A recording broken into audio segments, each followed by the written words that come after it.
ప్రార్థనా గదిలోంచి బయటకు వచ్చాడు తండ్రి. ఇంతమంది జనం ముందు వాక్యం చెప్పడానికి పోతున్నాడు. బయటకు వచ్చాడు, రెడీ అయ్యాడు, బూట్లు వేసుకున్నాడు, అల్లేసులు కట్టుకున్నాడు.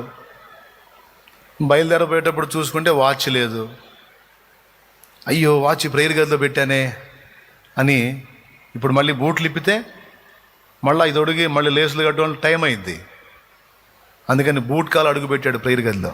బూట్ కాలుతో అడుగు పెట్టాడు. వెంటనే ఆయన చిన్న కూతురు వచ్చింది. డాడీ, ప్రేయర్ గదిలోకి బూట్ కాలుతో వెళ్ళొచ్చా అంది. అనొచ్చు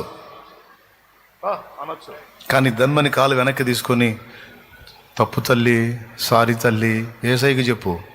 సారీ ఏసయ్యా, పొరపాటు చేశానయ్యా, క్షమించయ్యా.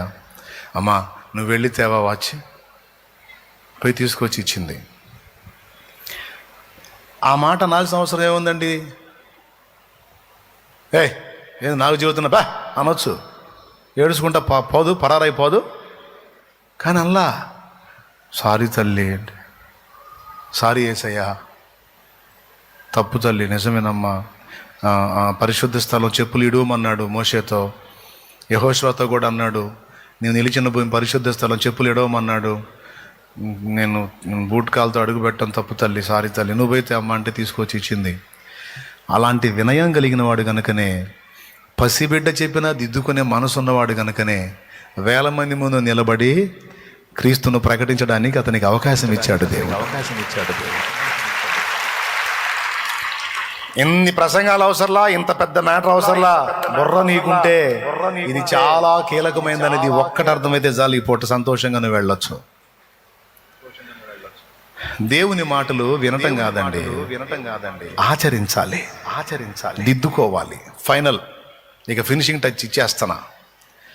ముందు చెప్పా, యేసును వదలాలా వదలొద్దా?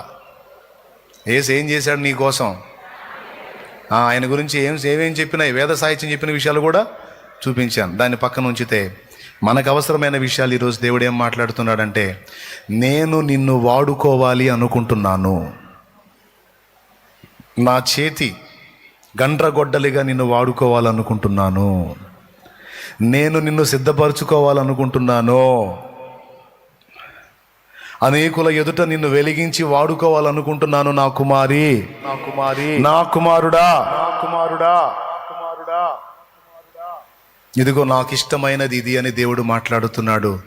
దిద్దుబాటు నొప్పుకునే మనస్సు, మృదువైన మనస్సు, వినయము కలిగిన మనస్సు, సాత్వికము గల మనస్సు నాకు ఇష్టం.